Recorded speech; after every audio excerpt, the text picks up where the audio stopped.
नमस्कार दोस्तों, स्वागत है एक बार फिर से मेरे चैनल में। आपने पहले भाग में हेड़ा खान बाबा का जो भविष्यवाणी सुने थे, अब हम उसके आगे की कुछ भविष्यवाणी बताने जा रहे हैं। दोस्तों, आप ध्यान से सुने और शुरू से लेकर अंत तक वीडियो देखें। और वीडियो अच्छी लगी तो लाइक करें और चैनल में नए आए हैं तो चैनल को सब्सक्राइब करें, साथ ही साथ बेल आइकन पर दबा दें।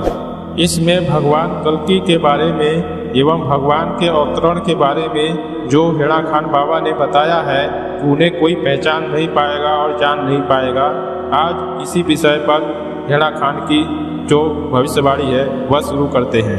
कहा जाता है हेड़ा खान बाबा बहुत ही चमत्कारी थे और आने वाले समय के बारे में पहले से ही भविष्यवाणी कर दी थी। कैसा समय आने वाला है वह भक्तों के लिए, निजी समस्याओं के लिए कुछ समाधान भी बताते थे। बाबा हेड़ा खान ने यह कहा अपने शिष्यों से कि 2000 के बाद एक ऐसी क्रांति आ रही है जिसे रक्त और अग्नि क्रांति के रूप में जाना जाएगा। बाबा ने शिष्य ने पूछा कि क्या इस क्रांति में सब मारे जाएंगे? बाबा ने कहा, इस महाविनाश का तुलना महाभारत से की, जिसमें सभी महारथी मारे गए थे। लेकिन बाबा का कहना था कि क्रांति कितना भी बड़ा विनाशकारी क्यों ना हो, उस समय भगवान के शरण में चले जाएंगे, पहचान कर तो बच जाएंगे। फिर बाबा से पूछा गया कि क्या इस क्रांति के बाद दुनिया एक नए स्थान लेगी? ने कहा कि अगले माह में मैं इसका उत्तर दूंगा। दोस्तों, उनके कहने का अर्थ यह है, तो है विनाश की बात चली है, यह 2019 से चालू हुई थी और अब शुरू हो गई है। अब के लिए बोली गई है। आप सब लोग ध्यान दें, क्योंकि कोई भी भविष्यवाणी जो बोली जाती है उस समय नहीं, उससे आगे का ही होता है। 1981 को एक बैठक फिर बाबा ने बुलाया, इसमें कुछ विदेशी भक्त भी इसमें भाग लिए। उन्होंने कहा था कि जब भी दुनिया गंभीर समस्याओं की सामना करती है तब भगवान मानव रूप में अवतार लेते हैं और मानव जाति को सही रास्ता और सही राह दिखाने के लिए वहाँ मानव के सामने प्रकट होते हैं। दोस्तों, यद्यपि जब भगवान मानव रूप में आते हैं, बहुत ही कम लोग उन्हें पहचान पाते हैं। भगवान राम जी और कृष्ण जी के साथ और भी अन्य अवतार जो हुए हैं, उनके साथ ऐसा ही हुआ है। केवल वही लोग जिन्हें प्रभु चाहते हैं या जो प्रभु का प्यारा होता है, वही लोग उनके वास्तविक स्वरूप को जान पाते हैं कि वह सामान्य नहीं, वह साक्षात भगवान है, कोई दिव्य पुरुष है या कोई दिव्य आत्मा है। इस प्रकार से लोग जान पाते हैं। उनका कहना था कि भगवान उस समय हमारे हृदय में संदेह और मन में अनेकों प्रकार के प्रश्न डालेंगे, लेकिन उनसे भागे ना। उनसे जानने के लिए अपने विवेक बुद्धि का प्रयोग करना चाहिए और परमात्मा से उनसे प्रार्थना करना चाहिए शरण भाव से कि उन्हें बुद्धि विवेक प्रदान करे और अपना ज्ञान दे। तो दोस्तों, इससे एक बात स्पष्ट हो गई कि हेड़ा खान बाबा भगवान कल्कि के बारे में भी भविष्यवाणी कर चुके हैं। यह जो भी कोई अवतार होगा वह सामान्य रूप में होने के बावजूद भी कोई धरती पर पहचान नहीं पाएगा। वही पहचानेगा जो उसके होंगे या जो जिसको पहचानवा चाहेंगे। बाबा हेड़ा खान कहते हैं कि वह संसार में जो भी अवतार होगा वह सभी को नहीं बताएगा कि वह एक अवतार है, बल्कि वह अपने कुछ चुने हुए लोगों को स्वयं पहचानने का विवेक एवं बुद्धि देगा। शेष लोग उनको सामने देख करके भी पहचान नहीं पाएंगे।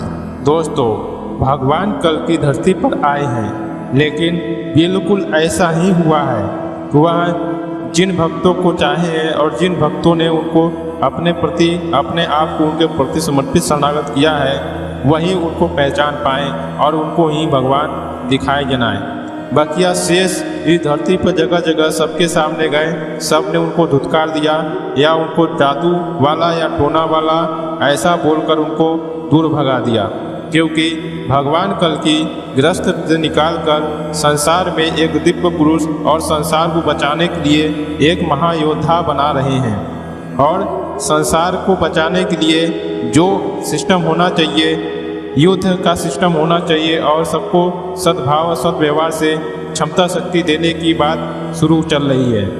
आज भी ऐसा ही हो रहा है। जैसे हम तुच्छ सेवकों को भगवान कल्कि का दर्शन हुआ और भगवान कल्कि के आशीर्वाद से उनकी राह में चल रहे हैं। उन्हीं के आशीर्वाद से हम आप तक वीडियो पहुंचा रहे हैं। बाबा ने उसके बाद एक बैठक आयोजित की जिसमें उन्होंने आने वाले समय को लेकर जानकारी दी। इस बैठक में उन्होंने योग और कर्म के ऊपर बल दिया। इसी भविष्यवाणी में उन्होंने आने वाले समय का चेतावनी देकर कहा। उन्होंने कहा, न मौत से डरो, न आगी, न आनी, न पानी, किसी चीज से डरो मत। यह जीवन ही पानी और आग जैसा ही है। इसे रोकने की कोशिश मत करो, बल्कि शेरों की तरह बन जाओ। बाबा ने कहा कि अधिक लोगों की आवश्यकता नहीं पड़ेगी। वह भगवान कल्कि के लिए बोल रहे हैं कि कुछ भी ऐसा 2-4-10 को जो साहसी हो, जो शेर हो, वह भगवान के प्रति तुरंत समर्पित हो जाए। चाहे भगवान कल्कि उनको कहीं पर भेजे संहार करवाने या मारने काटने, बिल्कुल निर्धक रहें और शेर बन के जिए।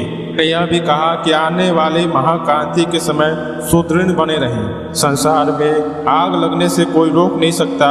उन्होंने कहा, महाविनाश की घंटियां तो शुरू हो चुकी हैं। युद्ध ऐसा होगा कि देखने वाले देखते ही देखते मर जाएंगे। उन्होंने कहा था, परमाणु हमला और विषैली गैसें फैलेंगी, वह अपने अपने घरों में तुरंत ही मर जाएंगे।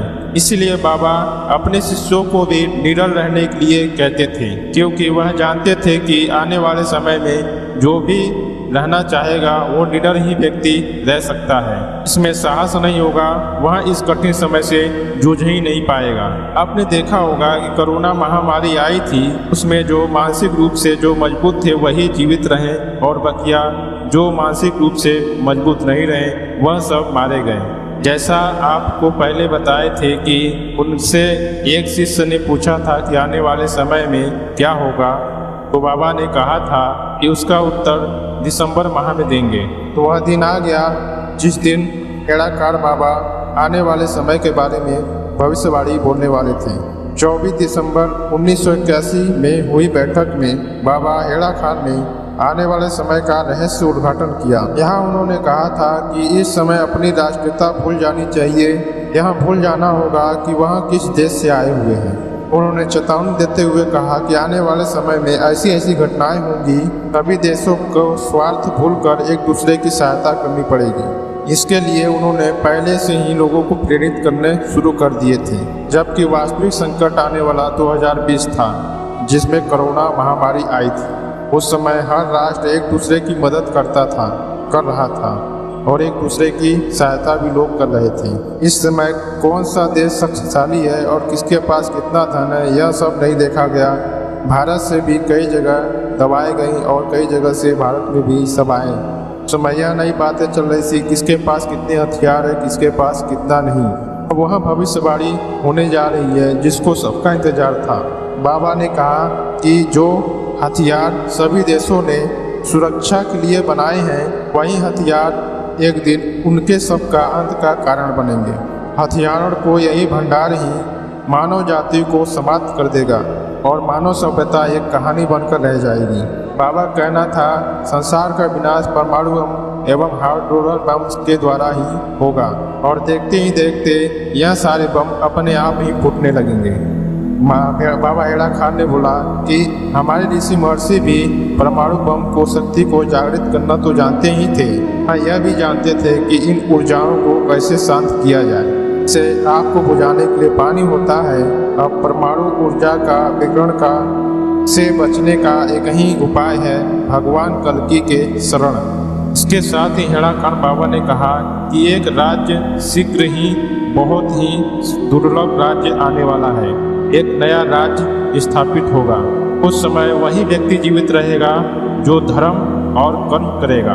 बाबा का यह कहना था कि जो भी हो, चलते फिरते भगवान कल्कि के शरण में जाने की या भगवान कल्कि के लिए सब प्रयत्न करें। ऐसे में कई शिष्य पूछे थे उसे कि हम सब कुछ नष्ट होने वाला है, तो हम लोग यह काम क्यों करें। बाबा ने कहा था कि व्यक्ति को अंतिम सांस तक काम करना चाहिए और धर्म पे चलना चाहिए। दोस्तों, भगवान कल्कि की जो ये हेड़ाखान बाबा की भविष्यवाणी है, यह आने वाले समय के बारे में भी है और कुछ हो रहा भी है।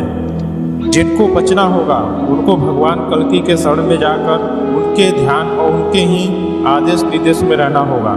हालांकि आने वाले समय में जो परमाणु बम ये सब बोलेंगे, यह सब भी भगवान कल्कि एवं प्रकृति के द्वारा ही बुलाए जाएंगे। आप लोगों को विश्वास नहीं होगा दोस्तों कि यह सब कुछ सत्य है या गलत है। यह अचानक में होगा, तब आपको पता चलेगा कि क्या हुआ। आप सब जानते हैं कि नरेंद्र मोदी ने जब नोट बंद किया तो अचानक ही रातों रात हुआ। उसी प्रकार से अचानक ही रातों रात ही सब कुछ काम होगा, जिसमें मनुष्य एक दूसरे को मारने काटने और एक दूसरे को खाने चबाने के लिए तैयार हो जाएंगे।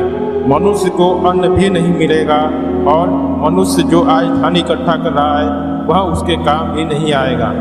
कई मनुष्य ऐसे हैं कि उनके खाने से और उनके रहने से भी ज़्यादा उनके पास व्यवस्थाएं हैं, चाहे वह संत हो चाहे वह गृहस्थ में हो। तो यह उन भक्तों के लिए रखना और दिलाना चाहिए जो भगवान के, जो गरीब हो, जो इसमें जी नहीं पा रहे हो, जिनके पास भूखमरी हो, उनको देना चाहिए। इस समय की स्थिति यह है।